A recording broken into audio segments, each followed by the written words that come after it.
चलिए बच्चों, आज हम लोग एक्सरसाइज 1B स्टार्ट करेंगे। उससे पहले हम लोग उसके कुछ बेसिक कंसेप्ट को देख लेते हैं।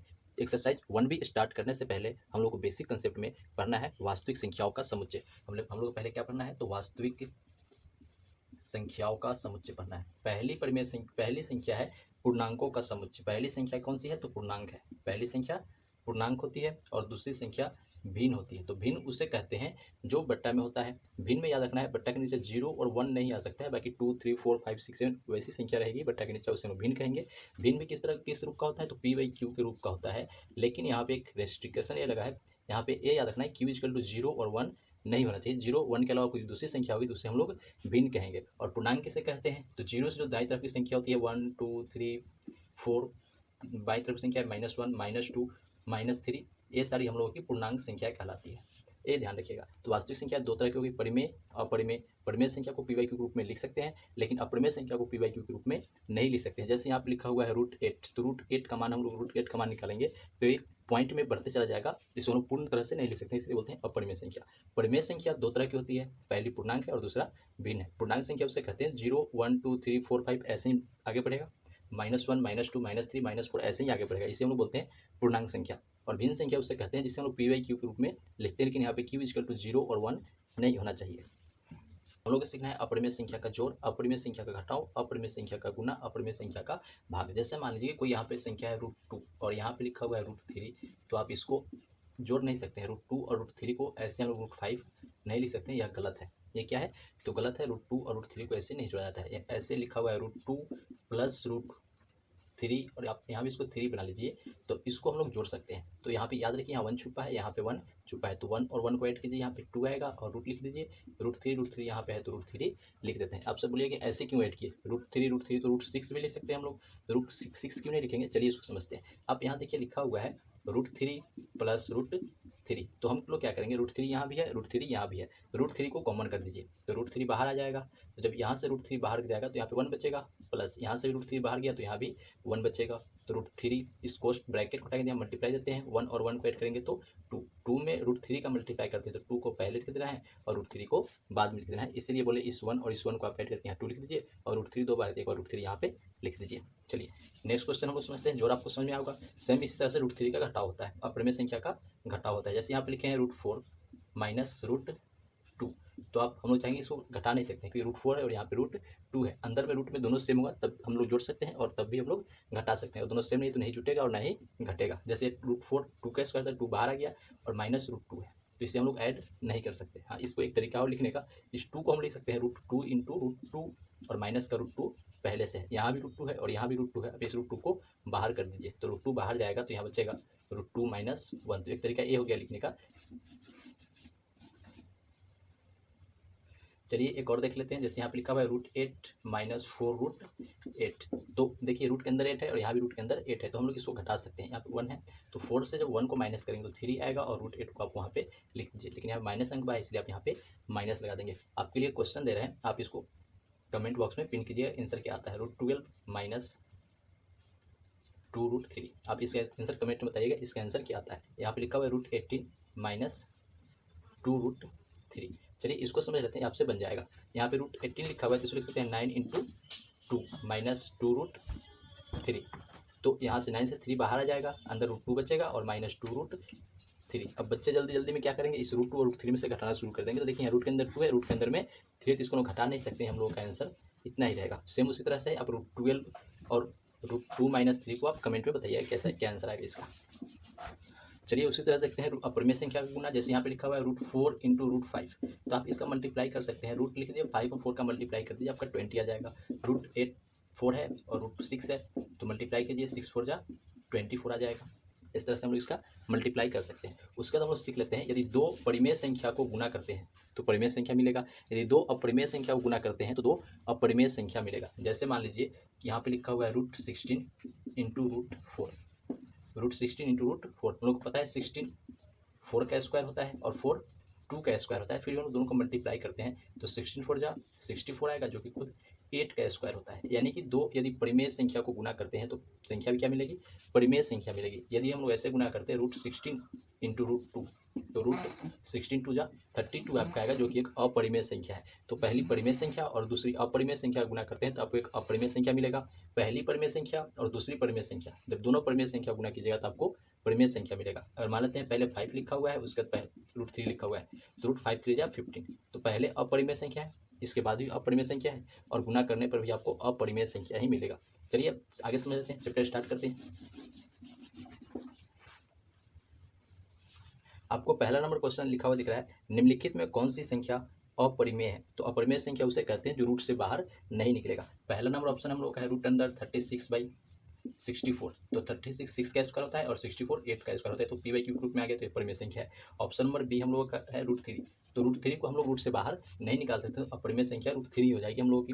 उसका चलिए 2 नंबर क्वेश्चन देखते हैं। नीचे कई समीकरण और कई समुच्चय हैं, प्रत्येक समीकरण का ठीक एक समुच्चय के साथ जोड़ा लगाए ताकि समीकरण का हल उस समुच्चय में पाया जा सके। तो चलिए पहला नंबर क्वेश्चन लिखा हुआ है हम लोगों का 3x - 9 इजकल टू 2। सबसे पहले क्या कीजिए, इसमें 4 ऑप्शन है, आप सबको पहले हल कर लीजिए, उसके बाद आपका आंसर आप उसको आसानी से मिला सकते हैं। तो चलिए यहाँ 9 माइनस का है, बराबर को उधर लेकर जाएंगे तो प्लस का 9 होगा, तो लिखिए 3x is equal to 2 + 9, 3x is equal to 9 और 2 को ऐड करेंगे तो 11 आएगा।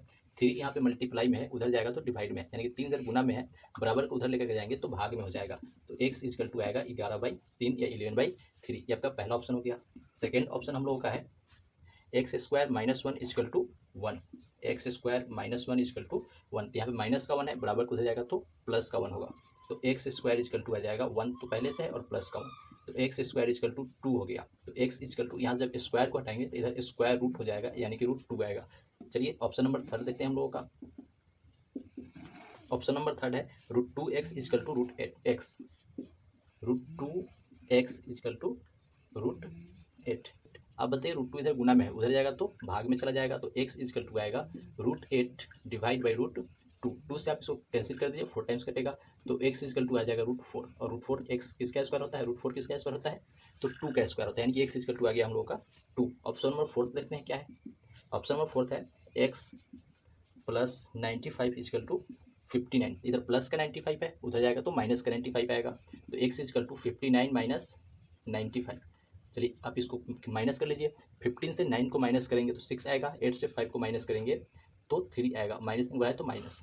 चलिए बच्चों अब हम लोग इसका आंसर ऑप्शन चुनते हैं कौन कौन सा होगा। सबसे पहला लिख रहा है ऑप्शन नंबर ए है प्रकृत संख्या का समुच्चय, तो आप देखिए 11/3 कोई प्रकृत संख्या नहीं है, √2 भी प्रकृत संख्या नहीं है, यहाँ पे दिख रहा है 2, तो 2 एक परिमेय संख्या है और -36 एक परिमेय संख्या नहीं है, तो आपका नंबर जो थर्ड है, थर्ड का ऑप्शन नंबर कौन सा हो जाएगा, तो ए हो जाएगा, क्योंकि 2 ही एक ऐसी संख्या है जो कि प्रकृत संख्या दिख रही है। चलिए ऑप्शन नंबर बी देखिए, बी लिखा हुआ है पूर्णांकों का समुच्चय, तो पूर्णांक उसे कहते हैं जो प्लस वाली संख्या होती है और जो माइनस वाली संख्या होती है उससे हम लोग पूर्णांक कहते हैं। यहाँ पे 11/3 पूर्णांकों का समुच्चय नहीं है, √2 भी पूर्णांकों का समुच्चय नहीं है, तो बच्चा कौन, तो -36 ये पूर्णांकों का समुच्चय है, तो फोर्थ का ऑप्शन नंबर हम लोग क्या हो जाएगा, बी हो जाएगा। उसके बाद बात करते हैं थर्ड सी ऑप्शन की, तो परिमेय संख्या का समुच्चय, तो परिमेय संख्या उसे कहते हैं जो p/q के रूप में होता है, तो p/q के रूप में कौन सा है, तो ऑप्शन नंबर फर्स्ट है, ये हम लोगों का सी हो गया। उसका जो बचा है क्या हो जाएगा, अपरिमेय संख्या का समुच्चय, तो ऑप्शन नंबर ये हो जाएगा हम लोगों का डी, ये हम लोगों का कंप्लीट हो गया। तो आप आई होप आपको समझ में आ गया होगा। उसके चलिए हम लोग क्वेश्चन नंबर 3 देखते हैं। क्वेश्चन नंबर 3 आपको दिख रहा है निम्नलिखित में केवल उत्तर लिखे, सिर्फ हम लोग को 3 नंबर क्वेश्चन में हम लोग सिर्फ आंसर लिख देना है कि कैसी संख्याएं हैं। तो चलिए पहला नंबर ऑप्शन देखते हैं। पहला ऑप्शन है 2 परिमेय संख्याओं के बीच कितनी अपरिमेय संख्या होती है। तो याद रखिए दोस्तों, 2 परिमेय संख्या, मान लीजिए एक परिमेय संख्या 2 है और एक परिमेय संख्या 3 है, तो इसके बीच में अनंत अपरिमेय संख्या छुपी हुई है, इनफाइनाइट, अनंत अपरिमेय संख्या है और अनंत परिमेय संख्या है। अनंत अपरिमेय संख्या होती है और अनंत अपरिमेय संख्या होती है। 2 परिमेय संख्याओं के बीच अनगिनत परिमेय संख्या और अनगिनत अपरिमेय संख्या छुपी होती है। उसके बाद बी नंबर ऑप्शन है आपका 2 वास्तविक संख्याओं के बीच कितनी वास्तविक संख्याएं होती है, 2 अनगिनत होती है, 2 वास्तविक संख्याओं के बीच अनगिनत वास्तविक संख्याएं होती है। जैसे मान लीजिए कि वास्तविक संख्या आपका 4 है और एक वास्तविक संख्या आपका 5 है, इसके बीच में 4.1 4.2 4.3 4.4 ऐसे ही बढ़ती जाएंगे, अनगिनत संख्याएं आ जाएंगी। उसके बाद ऑप्शन नंबर सी है 2 वास्तविक संख्याओं के बीच कितनी अपरिमेय संख्या लिखी जा सकती है, तो अनगिनत अपरिमेय संख्या लिख सकते हैं। यदि 2 वास्तविक संख्या है तो उसके बीच में हम लोग अनगिनत अपरिमेय संख्या लिख सकते हैं। ऑप्शन नंबर डी देखिए, परिमेय संख्या का समुच्चय और अपरिमेय संख्या के समुच्चय में कितनी संख्या है उभयनिष्ठ है, तो इसका आंसर हो जाएगा एक भी हम लोग उभयनिष्ठ नहीं निकाल सकते। मान लीजिए कि 2 एक परिमेय संख्या है और √2 एक अपरिमेय संख्या है, तो इसमें से हम लोग कुछ भी कॉमन नहीं निकाल सकते। उभयनिष्ठ मतलब दोनों में कौन सा ऐसा संख्या है जो दोनों में होना चाहिए, तो जो कि नहीं निकाल सकते हैं, इसलिए हो जाएगा इसका आंसर एक भी नहीं।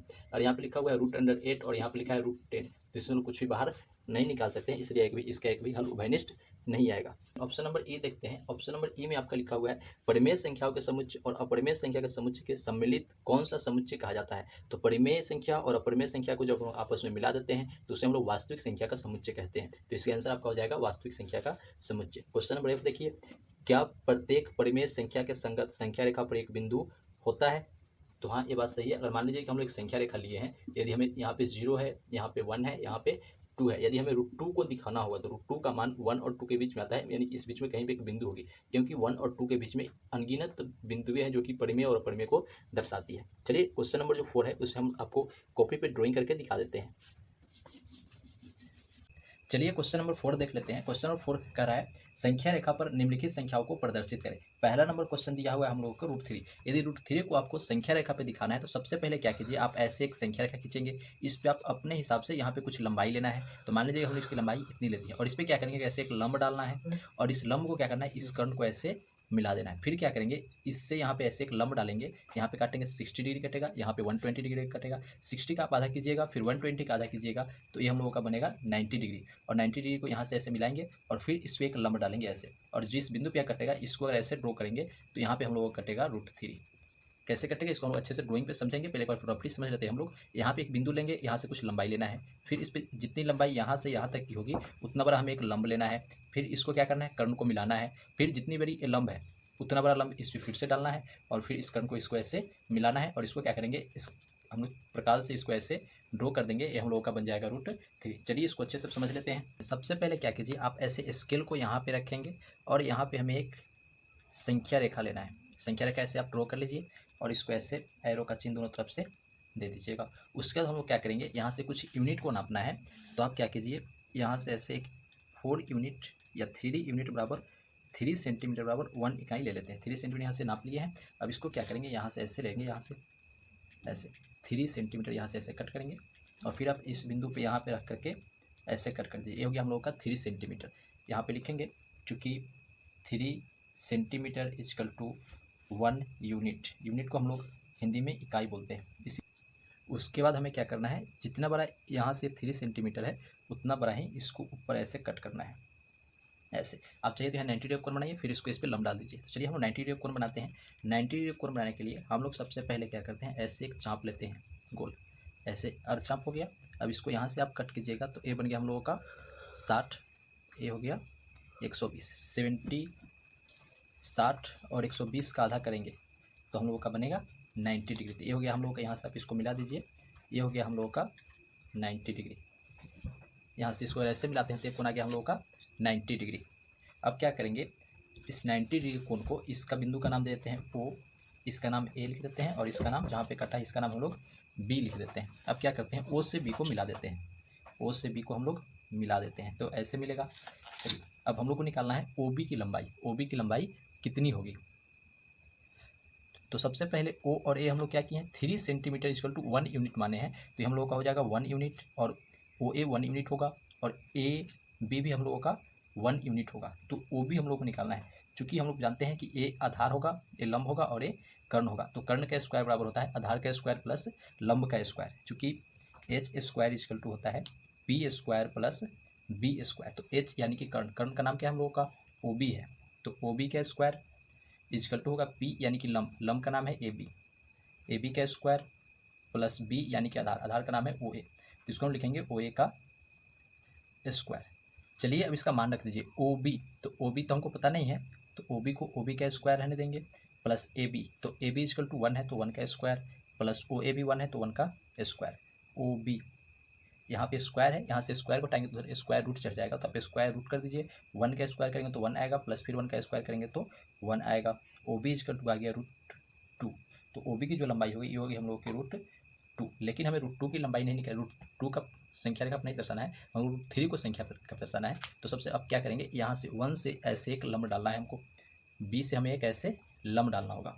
तो चलिए B से लंब डालते हैं। तो आप क्या कीजिए, A से B की लंबाई को नाप लीजिए, A से B की लंबाई को ऐसे नाप लीजिए, जितना बड़ा है उतना बड़ा आप क्या करेंगे ऊपर एक ऐसे लाइन ड्रॉ कर देंगे। ठीक है, अब क्या कीजिए, प्रकाल को अपने हिसाब से इसको छोटा कर लीजिए। छोटा करने के बाद हम लोग क्या करेंगे, यहाँ पे एक लंब डालना है 90 डिग्री का। तो सबसे पहले ये बनाएंगे, एक चाप बन गया हम लोगों का। इस चाप को अगर यहाँ से कट करेंगे तो हम लोग का 60 बनेगा, और 60 का जब यहाँ से डबल करेंगे तो 120 बनेगा, और 120 और 60 का हाफ करेंगे, 120 और 60 का हाफ करेंगे तो हम लोगों का बनेगा 90 डिग्री। तो जिस बिंदु पे कटा है इस बिंदु से हम लोग क्या करेंगे, इसे मिला देंगे। ऐसे मिल गया। तो अब क्या करना है, ओ से इस जहाँ पे कटा है इस बिंदु का नाम हम लोग डी दे देते हैं। इस बिंदु का नाम बी या सी दे दीजिए, ओ ए बी, इसका नाम सी रख लेते हैं हम लोग। तो ओ से अब क्या करेंगे, हम लोग सी को मिला देंगे। ओ से सी को हम लोग ऐसे मिला देंगे। अब ओ और सी की जो लंबाई है वही हम लोग की √3 की लंबाई हो जाएगी। तो ओ से सी को आप यहाँ अच्छे से मिला लीजिए। कितना आएगा, तो यहाँ पे कट रहा है तो इसको ऐसे ही, जैसे इसको हम यहाँ से डाउन करेंगे, ऐसे लेकर के आएंगे, यहाँ पे कटेगा। जिस बिंदु पे कटा है, यहाँ पे कटा है, तो ये हो गया हम लोगों का √3। इस बिंदु का नाम देते हैं डी। अब ध्यान से देखिए, यहाँ पे अगर √2 लिखा हुआ है तो ये लंबाई निश्चित ही 1 होगी। आप चेक सर ओ सी √3 है या नहीं, इसको जांच कीजिए। तो चलिए इसको जांचते हैं हम लोग। देखेंगे चूँकि त्रिभुज ओ बी सी में ओ सी का स्क्वायर इक्वल टू आएगा ओ बी का स्क्वायर प्लस बी सी का स्क्वायर। ओ सी का स्क्वायर, ओ सी यानी कि इस लंबाई की बात कर रहे हैं, ओ बी यानी कि इस लंबाई की बात कर रहे हैं, बी और सी यानी कि इस लंबाई की बात कर रहे हैं। तो ओ सी का मान तो हमें पता नहीं है, तो ओ सी का स्क्वायर प्लस ओ बी हमारे पास √2 है तो हम लिखेंगे √2 का स्क्वायर, और प्लस बी सी यानी कि 1 का स्क्वायर। तो ओ सी यहाँ से स्क्वायर को हटाएंगे तो यहाँ पे रूट देना पड़ेगा। √2 का स्क्वायर 2 होता है और 1 का स्क्वायर 1 होता है। तो ओ सी इक्वल टू हम लोग का आ जाएगा √3, जो कि इतने बड़ा है। और हम जानते हैं कि जब इसी को ऐसे ड्रॉ करेंगे, खींच कर लाएंगे यहाँ पे, तो जिस बिंदु पे कटेगा यही होगा हम लोगों का √3। आई और बी है हम लोगों का -√3/2 को संख्या रेखा पे दिखाना है। तो सबसे पहले क्या करेंगे, हम लोग ऐसे एक संख्या रेखा लेंगे और संख्या रेखा पर एक बिंदु हम लोग ओ मान लेंगे। ओ से कुछ दूरी लेना है, जो कि 1 यूनिट इसको मान लेंगे या 1 यूनिट इसको मान लेंगे। आप मान लीजिए इसको 1 यूनिट, यहाँ पे बिंदु का नाम हम लोग ए रख लेंगे। फिर ए पर एक ऐसे लंब डालना है और इस बिंदु का नाम हम लोग बी लिखेंगे, और ए बी की लंबाई हम लोग 1 यूनिट मानेंगे। फिर ओ से बी को मिलाएंगे तो 1 और 1 ए हम लोगों का ओ बी 2 यूनिट आएगा। फिर क्या करेंगे, बी पर ऐसे एक लंब डालना है और बी से इस बिंदु पर लंब डालेंगे, इसका नाम हम लोग सी रखेंगे, और बी और सी की लंबाई हम लोग 1 यूनिट लेंगे। तो जब हम लोग ओ और सी को मिलाएंगे तो ए हम लोगों का आएगा √3 यूनिट्स। अब क्या करेंगे, ओ से सी को एक चाप से नापेंगे और इस चाप को ऐसे आई की तरफ बढ़ाएंगे तो ए कटेगा हम लोगों का √3। ये हम लोगों का √3 मिलेगा। लेकिन हमें √3/2 निकालना है, तो 0 और जिस बिंदु पे कटा है इस बिंदु का नाम हम लोग डी लिख लेते हैं। तो ओ और डी का जब आधा करेंगे, मान लीजिए इसका आधा अगर यहाँ पे आता है तो यह हम लोगों का होगा √3/2।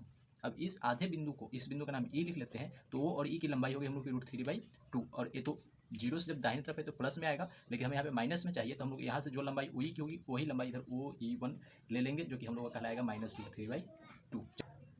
चलिए इसको कॉपी पर ड्राइंग करके देख लेते हैं, आपको अच्छे से समझ में आ जाएगा। सबसे पहले आप एक संख्या रेखा बनाएंगे ऐसे। ये हम लोगों का संख्या रेखा बन गया। आप इसका ऐसे एरो का चिन्ह दोनों तरफ ऐसे दे दीजिए। मान लेते हैं यहाँ पे हम लोगों का बिंदु ओ है, इस बिंदु का नाम ओ लिख लेते हैं। अब ओ से हमें कुछ दूरी लेना है, तो हम अपने मन से जितना चाहे आप ले सकते हैं। तो मान लेते हैं 4 centimetre equal to 1 unit, 4 centimetre equal to 1 unit. तो आप स्केल से 4 सेंटीमीटर ऐसे नाप लीजिए। यहाँ से हो गया हम लोग का 4 सेंटीमीटर। 0 से ओ से ऐसे कट करेंगे तो हो गया हम लोग का 4 सेंटीमीटर। जिस बिंदु पे कटा है यह बिंदु हो गया हम लोग का 4 सेंटीमीटर। तो ओ ए, इस बिंदु का नाम ए लिख लेते हैं। तो ओ ए इक्वल टू हम लोग का आ जाएगा 4 सेंटीमीटर, इतनी याद रखेंगे। उसके बाद क्या करेंगे, ओ से हमें इस पर एक लंब डालना है। तो लंब डालने के लिए यहाँ पे एक चाप बनाते हैं। ऐसे आप इस चाप को बना लीजिए। फिर क्या करेंगे, अगर इस पर लंब डालना है तो इस चाप को आधा से थोड़ा सा बड़ा करेंगे, ऐसे ऊपर लाइन कट करेंगे, और फिर यहाँ से एक लाइन यहाँ से ऐसे कट करेंगे। या जिस बिंदु पे कटा, इस बिंदु को अगर ओ से आगे बढ़ाएंगे तो ये हम लोगों का बन जाएगा 90 डिग्री का कोण। ऐसे आप इसको 90 डिग्री कोण बना दीजिए। उसके बाद ओ से एक बिंदु हमें बी लेना है, जो हम लोग का फिर 1 यूनिट होना चाहिए। 1 यूनिट यानी कि 4 सेंटीमीटर होना चाहिए। तो ओ से आप ए को नाप लीजिए, ऐसे इतना बड़ा आएगा, और इसी को ऐसे ऊपर काट देना है, यहाँ पे कटेगा। तो इस बिंदु का नाम हम लोग रखेंगे बी। अब क्या करेंगे, ओ से बी को आप मिला दीजिए। अब चलिए इसको निकालते हैं कि जो ओ ए और ओ बी तो निकल गया, लेकिन ओ बी कितना आएगा। तो ओ ए की लंबाई हम लोग माने 1 सेंटीमीटर, ए बी की लंबाई माने हम लोग 1 यूनिट, और ओ बी हमें निकालना है। तो लिखेंगे चूंकि पाइथागोरस प्रमेय से ओ बी का स्क्वायर इक्वल टू होगा ओ ए का स्क्वायर प्लस ए बी का स्क्वायर। ओ बी का स्क्वायर, ओ बी यानी कि हम लोग का कर्ण है, ओ ए का स्क्वायर यानी कि हम लोग का आधार है, ए बी का स्क्वायर यानी कि हम लोग का लंब है। तो ओ बी का स्क्वायर ऐसे लिख दीजिए इक्वल टू ओ ए हम लोग का 1 है तो 1 का स्क्वायर लिखेंगे, प्लस ए बी हम लोग का 1 है तो 1 का स्क्वायर लिखेंगे। इधर से अगर स्क्वायर हटाते हैं तो स्क्वायर रूट होगा, तो ओ बी इक्वल टू लिखेंगे रूट अंडर 1 का स्क्वायर करेंगे तो 1 आएगा, प्लस 1 का स्क्वायर करेंगे तो 1 आ जाएगा। तो वो ओ बी इक्वल टू हो जाएगा रूट अंडर 1 और 1 को ऐड कर दीजिए, हम लोग का √2 आएगा, यानी कि जो ओ बी की लंबाई है वो हम लोग की हो गई √2। अब क्या करना है, हमें बी पर ऐसे एक लंब डालना है और फिर ओ से इस बी को मिला देंगे। चलिए बी से अब एक लंब डालिए। बी से लंब डालने के लिए पहले आप यहाँ बनाएंगे 60 डिग्री का कोण और यहाँ पे बनाएंगे 120 का कोण। 60 120 को हाफ करें तो हम लोग का बन जाएगा 90 डिग्री का कोण। तो आप यहाँ से इसको ऐसे ड्रॉ कर लीजिए। फिर क्या करेंगे, बी से ऐसे एक लंब डाल देंगे।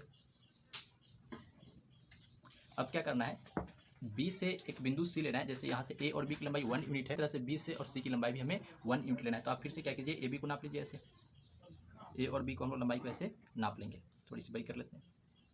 ए और बी की लंबाई को नाप लीजिए और उसी तरह से बी से आगे एक चाप को ऐसे काट देंगे। तो जिस बिंदु पे कटेगा इस बिंदु का हम लोग नाम सी लिख देते हैं। यहाँ पे कटा इस बिंदु का नाम हम लोग सी लिख देते हैं। तो ओ उसके बाद क्या करेंगे, ओ से और सी को मिला दीजिए।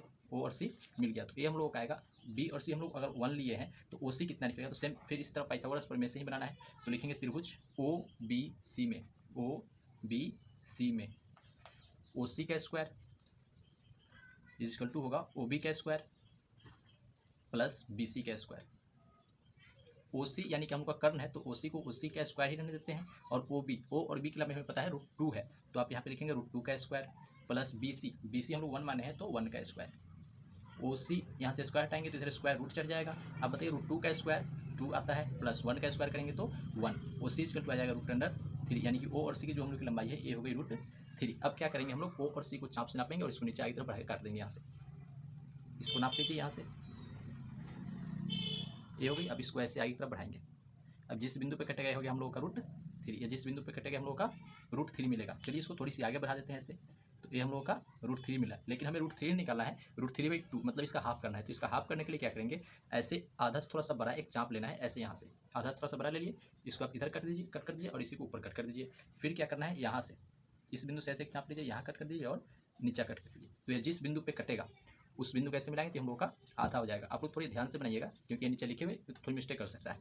तो यहाँ इस बिंदु पे कटा है और यहाँ पे जो बिंदु है एक लाइन ऐसे गया और यहाँ पे इस बिंदु पे कटा है, तो इसको ध्यान से रखना है। इसको और इसको मिलाएंगे तो यहाँ पे कटेगा हम लोगों का। तो पूरी लंबाई की जरूरत नहीं है, हमको थोड़ा सा से भी काम चल जाएगा। तो इस बिंदु को हम लोग यहाँ पे कटा, इस बिंदु को डी मान लीजिए और इस बिंदु कटा जो इसको हम लोग ई मान लेते हैं। तो हम लोगों का हो गया √3 का हाफ, यानी कि √3/2। लेकिन क्वेश्चन में हमें क्या निकालना था, माइनस √3/2 बताना है। तो ये तो प्लस का √3/2 होगा, तो माइनस लाने के लिए जीरो से जब बाईं तरफ जाते हैं तो ये माइनस का आता है। तो आप इसकी लंबाई को नाप लीजिए, इसकी लंबाई को ऐसे नाप लेंगे, फिर इसको प्रकाल को ऐसे घुमाएंगे और इधर की तरफ कट कर देंगे। अब जिस बिंदु पे यह कटा है, जिस बिंदु पे यह कटा है, इस बिंदु को हम लोग E1 या E2 नाम दे देते हैं। इसका E1 नाम लिख लेते हैं और ये जो कटा है ये हो जाएगा हम लोग का माइनस √3/2। ये हो गया आंसर। आप इसके बारे में लिखना है तो पहले कैसे लिखेंगे, सबसे पहले लिखेंगे एक संख्या रेखा लिया, उसमें एक बिंदु O माना, O से A की लंबाई 4 सेंटीमीटर बराबर 1 यूनिट लिया। फिर A से एक लंब डाला जो कि B बिंदु पर कटता है और AB की लंबाई 1 यूनिट लिया। उसके बाद O से B को मिलाया, OB इक्वल टू √2 आया है। OB इक्वल टू कितना आ गया, √2। फिर लिखेंगे B पर एक लंब डाला जो C बिंदु पर कटता है, BC की लंबाई 1 यूनिट लिया और O से C की लंबाई को निकाला। तो O और C की लंबाई को निकालने कितना आया है, √3। फिर लिखेंगे O और C से चाप लेते हुए उसको आगे D तक बढ़ाया, D तक कटा, ये हो गया हम लोगों का √3। लेकिन हमें √3 नहीं बनाना है, √3 का हाफ बताना था। तो फिर लिखेंगे O और D का एक समद्विभाजक लाइन खींचा जो बिंदु E पर कटता है। समद्विभाजक लाइन खींचने का मतलब है कि पूरी लाइन नहीं खींचेंगे, सिर्फ यहाँ पे कट करके दिखा देंगे कि यहाँ पे समद्विभाजक कटेगा। तो OD का एक समद्विभाजक लाइन खींचा जो E बिंदु पर कटता है। अब OE की लंबाई को नापकर बाईं तरफ काटा, OE की लंबाई को नाप करके बाईं तरफ काटा, जो बिंदु E1 पर कटता है वही होगा हम लोग माइनस √3/2। ये हो गया हम लोग का आंसर। चलिए C नंबर हम लोग का क्वेश्चन है 1/√2 को संख्या रेखा पे दिखाना है। तो C नंबर क्वेश्चन को पहले लिख लेते हैं, 1/√2 है और इसे हमें संख्या रेखा पर दिखाना है। तो सबसे पहले आप क्या करेंगे, इसका परिमेयकरण करेंगे। तो √2 से आप ऊपर गुना कर दीजिए और √2 से आप नीचा गुना कर दीजिए। तो √2 में 1 का मल्टीप्लाई करेंगे तो हम लोग का आएगा √2 और √2 में √2 का मल्टीप्लाई करेंगे तो हम लोग का आएगा 2। यानी कि √2 हम लोगों को बनाना है और √2 का हाफ कर देंगे तो हम लोगों को 1/√2 मिल जाएगा। अब क्या करेंगे, सबसे पहले आप एक ऐसे एक संख्या रेखा ले लीजिए, एक संख्या रेखा हो गया। अब क्या करते हैं, यहाँ पे एक बिंदु O ले लेते हैं। यहाँ मान लीजिए बिंदु हम लोगों का O हो गया, चलिए अब क्या करेंगे, ओ से एक लंबाई लेना है, उसको 4 सेंटीमीटर बराबर 1 यूनिट ले लेते हैं। 4 सेंटीमीटर इजकल टू, आप अपने हिसाब से 3 सेंटीमीटर बराबर 1 यूनिट ले सकते हैं, 5 सेंटीमीटर बराबर 1 यूनिट ले सकते हैं, आप अपने हिसाब से ले सकते हैं। तो चलिए ओ और ए को ऐसे कट कर दिए, तो ओ ए बराबर हम लोग कितना लिए 4 सेंटीमीटर, आप यहाँ पे लिख लीजिए 4 सेंटीमीटर इजकल टू 1 यूनिट। उसके बाद क्या करेंगे, ए पर हमें एक लंब डालना है, ए पर लंब डाल दीजिए, सेम पहले जो बनाए थे सेम वैसे ही बनाना है, कुछ नहीं करना। ए पर ऐसे लंब डालना है, तो एक अर्धवृत्त लेंगे, यहाँ पे काटेंगे 60 और इसका डबल करेंगे तो 120 और इसका आधा करेंगे तो हम लोगों का बन जाएगा 90 डिग्री का कोण। जब इसका आधा करेंगे तो 90 डिग्री का कोण बन जाएगा। आप इसको ऐसे मिला दीजिए। उसके बाद क्या करेंगे, हम लोग ओ से जिस बिंदु पर कटा है इसका नाम बी लिख देते हैं, ओ से बी को मिला दीजिए, ओ से बी को मिला देते हैं। और क्या करेंगे, ओ ए हम लोग 1 सेंटीमीटर लिए हैं, ओ बी 1 लिए हैं, तो ओ ए बी 1 लिया है, ओ ए बराबर 1 सेंटीमीटर लिए हैं, ए बी बराबर 1 सेंटीमीटर लिए हैं, तो ओ बी निश्चित है कि हम लोगों का √2 आएगा। अब क्या करना है, लेकिन हमें निकालना है √2/2 यानी कि √2 का हाफ करना है। तो क्या करेंगे, ए बिंदु पर चाप को रखेंगे और ऊपर ऐसे कट करेंगे, थोड़ी बड़ी लेकर के ऐसे ऊपर कट कर दीजिए और सेम वैसे ही नीचा कट कर दीजिए। फिर ओ बिंदु पर रख करके ऊपर काट दीजिए और उसी को नीचा काट दीजिए। अब जो बिंदु पे कटा है ना, इसको आप मिला दीजिए।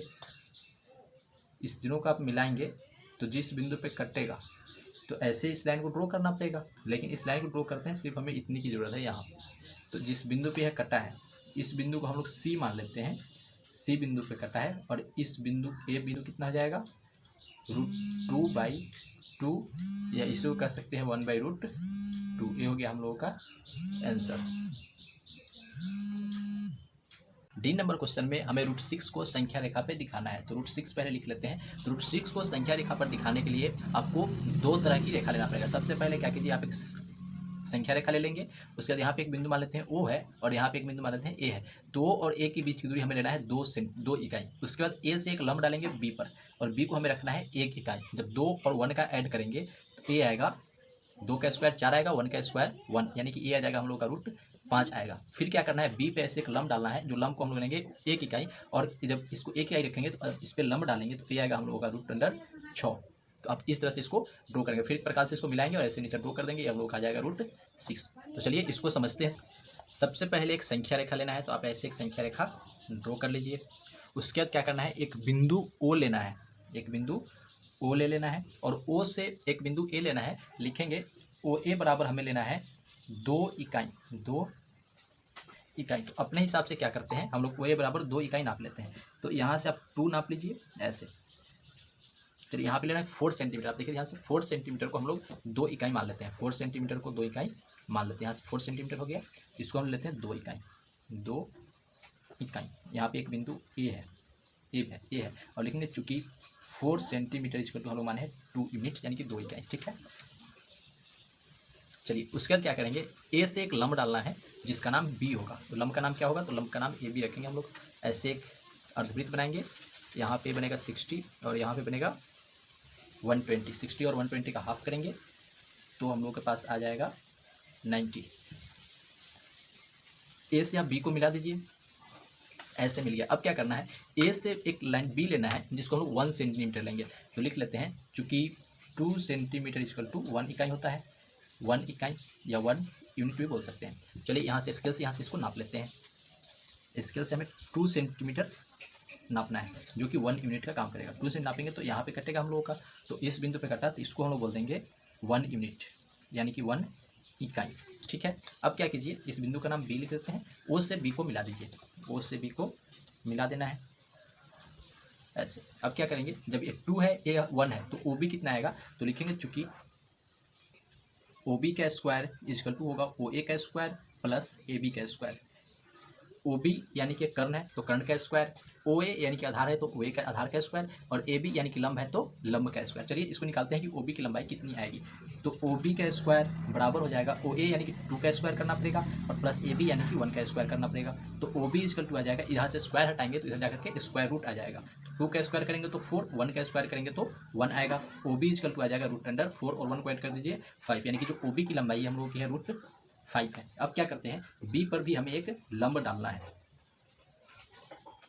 चलिए बी पर एक लंब डालने के लिए हम लोग क्या करेंगे, यहाँ से ऐसे एक कोण लेना है जो कि अर्धवृत्त की तरह रहेगा। फिर अब क्या करेंगे, एक यहाँ पे कट करेंगे 60 होगा, और 60 का जब डबल करेंगे तो होगा हम लोग का 120। 60 का डबल करेंगे तो 120 आएगा। अब 120 और 60 का हाफ करेंगे तो हम लोगों को मिलेगा 90 डिग्री।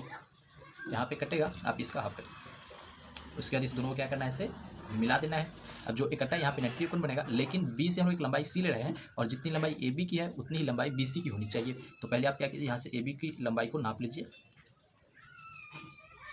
इतना हो गया।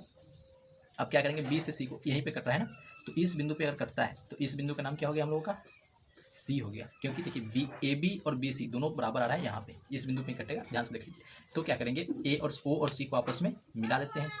ओ से सी को आपस में मिला देना है, तो ओ सी आपस में मिल गया।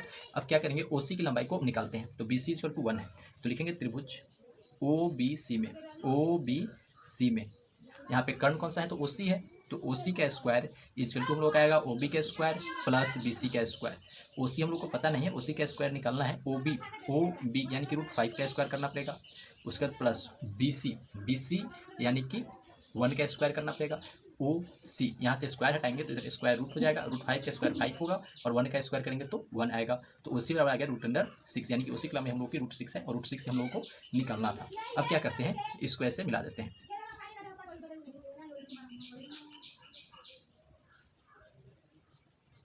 यहाँ देखिए सी पे एक अच्छी सही से हो गया। अब क्या करेंगे, इसको ऐसे डाउन लाएंगे तो ये जिस बिंदु पे कटेगा ए बन गया हम लोगों का √6, मतलब यहाँ पे कट रहा है, ये हो गया हम लोगों का √6, ये हो गया आंसर। आप इसके बारे में लिखने के लिए समझ लीजिए। सबसे पहले लिखेंगे ओ ए 2 इकाई एक रेखाखंड लिया, फिर ए से बी 1 इकाई रेखाखंड लिया जो कि लंब है, जो कि संख्या रेखा पे लंब है। फिर ओ से बी को मिलाया जो कि एक कर्ण का काम कर रहा है, तो ओ बी का स्क्वायर आप इसको लिखेंगे। उसके बाद अब इस पर लिखेंगे बी पर एक लंब डाला जो कि सी बिंदु पर करता है। किस बिंदु पर करता है, सी बिंदु पर करता है। ओ से सी को मिलाया जो कि √6 आएगा, और ओ सी को चाप लेते हुए आगे की ओर बढ़ाया जो संख्या रेखा पे जिस बिंदु पे करता है, इस बिंदु को हम लोग क्या माने हैं, तो √6 माने। आई होप आपको समझ में आ गया होगा। चैप्टर कंप्लीट हो गया। नेक्स्ट चैप्टर में बने रहिए, तब तक के लिए थैंक यू।